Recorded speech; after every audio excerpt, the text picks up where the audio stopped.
ورحمة الله وبركاته. بسم الله الرحمن الرحيم. إن الحمد لله والصلاة والسلام على رسول الله صلى الله عليه وعلى آله وصحبه أجمعين. قال النبي صلى الله عليه وسلم: تزوج فليس في الجنة عز ولا تكونوا كرهبان النصارى وصدق رسوله النبي الكريم. அல்லாஹ்வுடைய மாபெரும் கிருபையால் சுபஹுடைய ஃபரலான தொழுகையை இமாம் ஜமாத்தோடு தொழுவதற்கு நசீபாக்கி தந்த இறைவனுக்கு புகழ் அனைத்தும். இதுபோல் அல்லாஹு தஆலா எல்லா கடமைகளையும் குறித்த நேரங்களிலும் குறித்த சமயங்களிலும் தவறவிடாமல் மனமகிழ்வோடு நிறைவேற்றக்கூடிய ஹயாத்தாக்கக்கூடிய சுன்னத்தை ஹயாத்தாக்கக்கூடிய பெரும் பாக்கியங்களை அல்லாஹ் முழுமையாக நமக்கு தந்தல் புரிவானாக. அதுபோல் அல்லாஹு தஆலா இந்த வையகத்தில் வாழக்கூடிய காலங்களில் இறை நினைவோடும் பெருமானாருடைய சலாவாத்தோடும் நாம் வாழக்கூடிய நசீபினை தந்தல் புரிவானாக. பெரியோர்களை மதிக்கக்கூடிய, தாய் தந்தைகளை மதிக்கக்கூடிய, நம் பிள்ளைகளை மதிக்கக்கூடிய, நம்மளை சாலிகினர்களாக மாற்றி அமைத்து தக்குவா முத்தக்கினாக வாழக்கூடிய நசீபினை அல்லாஹ் நம் அனைவருக்கும் தந்தல் புரிவானாக. அதுபோல் அல்லாஹு தஆலா இந்த நாளை நன்னாளாகவும் பொன்னாளாகவும் பரக்கத்து பொருந்திய நாளாகவும் எல்லா விதமான கயிர் வளங்களும் நிரப்பமாக பெறக்கூடிய நாளாகவும் எல்லா விதமான துன்பங்கள் துயரங்கள் பிறர் இடைஞ்சல் இடையூறுகள் எந்த கெட்ட சூழ்ச்சிகள் இருந்தாலும் அதை தகுதிகூடிகளாக ஆக்கி நமக்கு பரக்கத்த கயிறுகள் நலவுகளை அல்லாஹ் எல்லா விதமான சுபிட்ச சந்தோஷங்களை இந்த நாளை தந்தல் புரிவாயாக. எந்த நோய்களோ எந்த ஆபத்து விபத்துகளோ வராத வண்ணம் நாளை பாதுகாத்து பரக்கத்தை பொருந்திய மனமகிழ்வை தரக்கூடிய நாளாக ஆக்கி தந்தல் புரிவானாக. ஆமீன். இந்த துன்யாவில் வாழ்வதற்கு இறைவன் பல சட்டங்களை ஏற்றிருக்கிறான். இந்த உலகத்தில் ஒரு மனிதன் வாழுகிறான் என்று சொன்னால் வாழுவதற்கு தனிமை ஒரு மனிதனுக்கு இனிமையாக இருக்கலாம். ஒருவர் வாழ்கிறார், தனிமையிலே வாழ்கிறார், அதில் இன்பத்தை கண்டுவிட முடியுமா என்று சொன்னால் ஒரு காலம் முடியும். அப்போ இந்த உலகத்தில் அல்லாஹு தஆலா தனிமையை வாழ்வதற்கு எத்தனையோ பேர்கள் இருக்கிறார்கள். ஆனால் இஸ்லாம் அதை தடை செய்திருக்கிறது. ஒரு மனிதனுடைய வாழ்விலை இன்பமும் துன்பமும் கலந்த ஒன்றுதான் ஒரு மனிதனுடைய வாழ்க்கைக்கு அதி முக்கியமான ஒன்று. அதிலே ஒன்று திருமணம் என்பதாக நமக்கு சொல்லி காட்டப்படுகிறது. அப்போ திருமணம் என்பது கணவன் மனைவியாக வாழ்வோம் என்று சொன்னால் அதிலே கசப்புகள் இருக்கும், சண்டைகள் இருக்கும், பிரச்சனைகள் இருக்கும். எல்லாத்தையும் மேடு வெள்ளத்தை ஒரே இடத்தில் சந்திக்கக்கூடிய அழகிய தருணம் நிறைந்த ஒரு அமைப்பு தான் திருமணம் நிக்காஹ் என்பதாக சொல்லுவார்கள். அப்போ ஒரு மனிதன் திருமணம் முடிக்காமல் இருப்பது ஒரு சாபக்கேடு என்பதாக பதிவு செய்கிறார். நபிகள் நாயகம் ஸல்லல்லாஹு அலைஹி வஸல்லம் அவர்கள் சொன்னார்கள்: தஸவ்வஜ ஃபலைஸ ஃபில் ஜன்னத்தி அஸா வலா தகூனு கருஹ்பானின் நஸாரா. நீங்கள் என்ன செய்து கொள்ளுங்கள்? திருமணம் முடித்துக் கொள்ளுங்கள். திருமணம் முடிக்கவில்லை என்று சொன்னால் ஜன்னத்திலே உங்களுக்கு இடம் என்பது கிடையாது. நீங்கள் கிறிஸ்தவ பாதிரிகளைப் போல வலா தகூனு கருஹ்பானின் நஸாரா, கிறிஸ்தவ பாதிரிகளைப் போல நீங்கள் ஆகிவிட வேண்டாம் என்று பெருமானார் ஸல்லல்லாஹு அலைஹி வஸல்லம் அவர்கள் பல தடவை இதுபோல வார்த்தைகளை பயன்படுத்திய ஹதீஸ் வரலாற்று நூல்கள் பதிவு செய்கிறது. திருமணம் என்பது எனது சுன்னத் என்பதாக, ஈமானில் பாதி என்பதாக நபிகள் நாயகம் ஸல்லல்லாஹு அலைஹி வஸல்லம் நவிட்டுள்ளார்கள். இன்னைக்கு எத்தனையோ ஆண் மக்கள் பெண் மக்கள் திருமணத்தை விரும்பாமல் மனிதன் என்ன செய்கிறான்? தன்னைத்தானே வருத்தி கொண்டு அவன் என்ன செய்கிறான்? அல்லாஹ் போதுமானவன், அல்லாஹ் இருக்கிறான் என்பதாக வாழ்ந்து கொண்டு இருக்கிறார்கள் வயது கடந்தாலும். ஆனால் மௌத்துக்கு முன்னால் நாம் என்ன செய்து கொள்ள வேண்டும்? திருமணம் என்ற ரசூலுடைய சுன்னத்து பெருமானார் ஸல்லல்லாஹு அலைஹி வஸல்லம் சொன்னார்கள் அல்லவா, நிக்காஹ் மின் சுன்னத்தி. நிக்காஹ் என்பது என்னுடைய சுன்னத்து, என்னுடைய வழிமுறை, எனக்கு முகப்பத்தான பிரியமான ஒன்று. அதனால என்ன செய்யாதீர்கள்? அதை நிறைவேற்றுங்கள், அதை வெறுக்காதீர்கள் என்று சொன்னார். அதை வெறுக்காதீர்கள் என்று சொன்னார். ரசூலுல்லாஹி ஸல்லல்லாஹு அலைஹி வஸல்லம் அவர்கள்ட்ட ஒரு சஹாபி ரபிஅத்துல் அஸ்லமி என்று சொல்லுவார். அந்த சஹாபி எப்போ பார்த்தாலும் பெருமானார் ஸல்லல்லாஹு அலைஹி வஸல்லம் அவர்கள் கூடயே தான் இருப்பார். ஒரு சமயம் பெருமானார் ஸல்லல்லாஹு அலைஹி வஸல்லம் அந்த சஹாபியை பார்த்து சொன்னார்கள், ரபிஅத்துல் அஸ்லமியை பார்த்து, நீ திருமணம் முடித்து கொள்ள வேண்டாமா?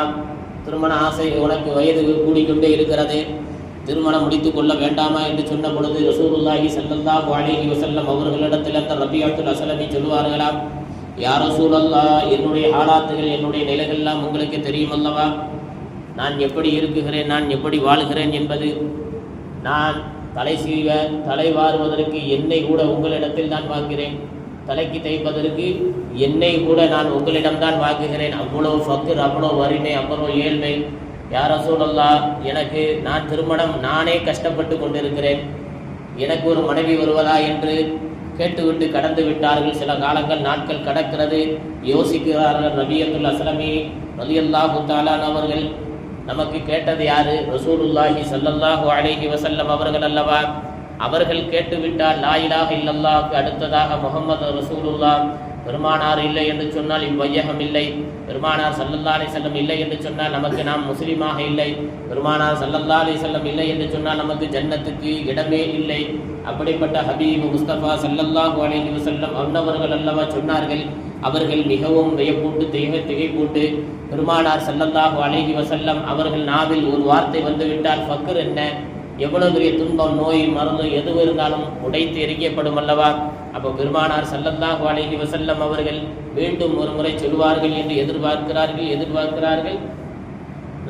பெருமானாருடைய வாயிலிருந்து திருமணம் முடிக்கலையான்னு கேட்கவே இல்லை. மீண்டும் ஒரு தடவை நபியத்துல் அஸ்லமி எதிர்பார்க்கிறார். எப்படா ரசூலுல்லாஹ் கேட்பாங்க? ரசூலுல்லாஹ்ட்ட போய் பேசுகிறார்கள். என்ன சொல்றாங்க? யா ரசூலுல்லாஹ், நான் அந்த கல்யாணத்துக்கு போயிட்டு வந்தேன் அப்படின்லாம் பேசுறாங்க. நீ கல்யாணம் முடியும் அப்படின்னு சொல்லுவாங்களா அப்படின்னு எதிர்பார்க்குறாங்க. ரசூலுல்லாஹ்வுடைய நாவல இருந்து வந்துச்சு, மீண்டும் ஒரு தடவை சொல்ல மாட்டார்களான்னு எதிர்பார்க்குறாங்க. இப்போ ரசூலுல்லாஹி ஸல்லல்லாஹு அலைஹி வஸல்லம் அவங்களுடைய அந்த எதிர்பார்த்து கொண்டு கடைசியில் நிக்காக முடித்தார்கள் என்று வரலாறுகள் பதிவு.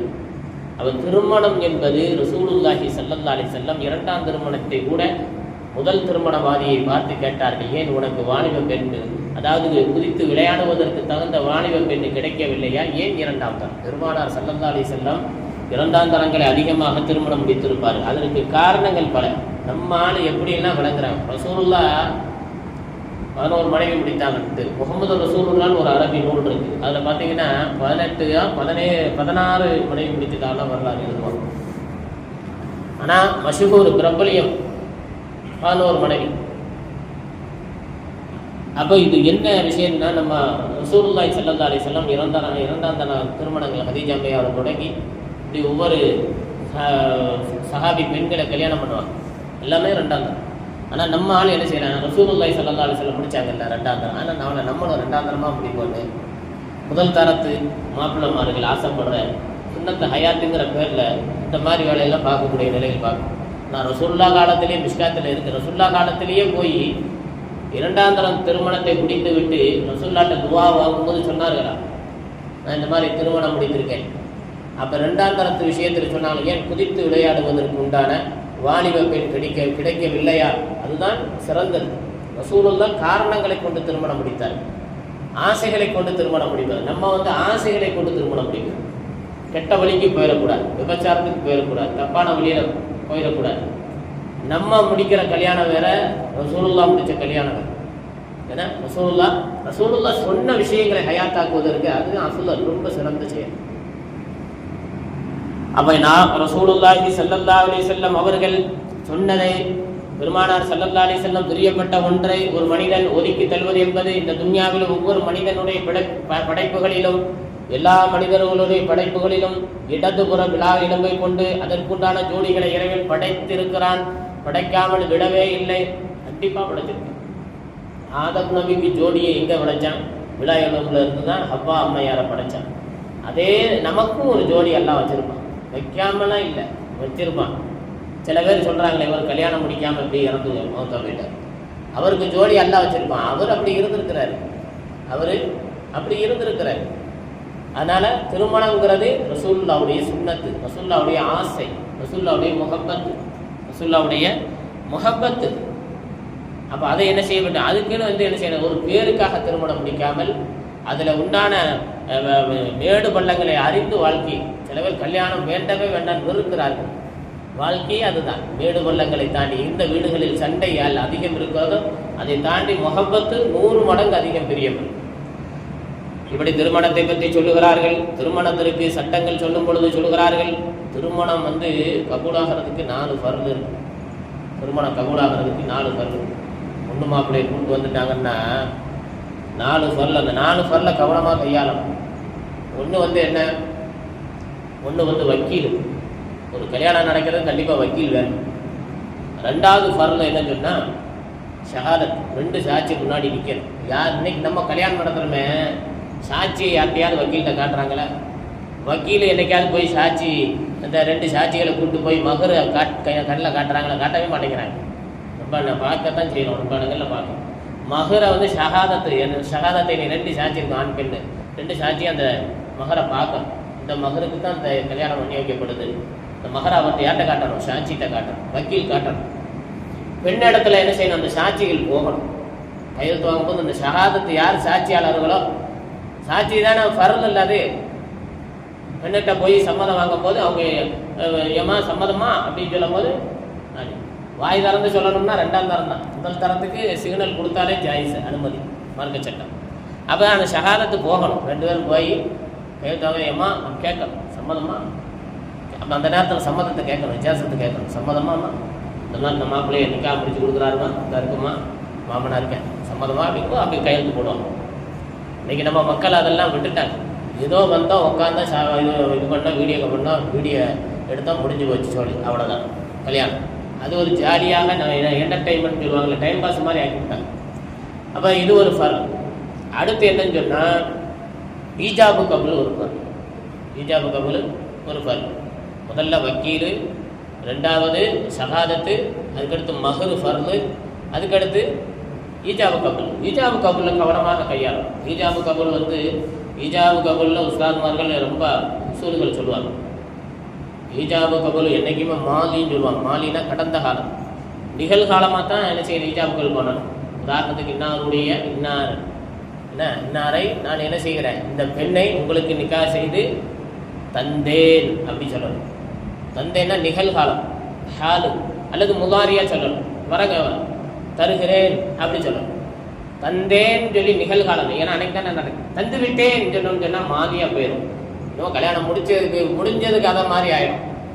மாதியாக சொல்லவே கூடாது. நம்ம மக்கள் இதுலேயும் கொஞ்சம் கவனமாக, பிறந்த விஷயத்தில் கவனமாக இருக்கும்.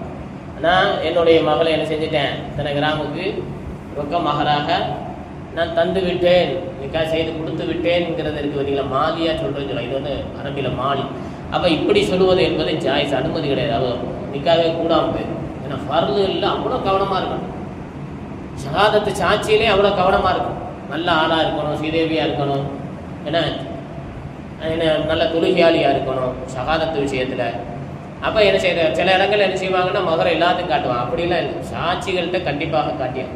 அப்போ இப்படி 4 ஃபர்லுகளை இந்த இஸ்லாம் சொல்லி காட்டு. பெருமானார் ஸல்லல்லாஹு அலைஹி வஸல்லம் அவர்கள் சொன்னார்கள், என்ன சொல்கிறார்கள் என்று சொன்னால், இந்த உலகத்தில் எனக்கு பிரியமானது 3. 1வது நறுமணம், 2வது தொழுகை, 3வது நல்ல ஹலாலான மனைவி என்பதாக பெருமானார் ஸல்லல்லாஹு அலைஹி வஸல்லம் சொன்னார்கள்.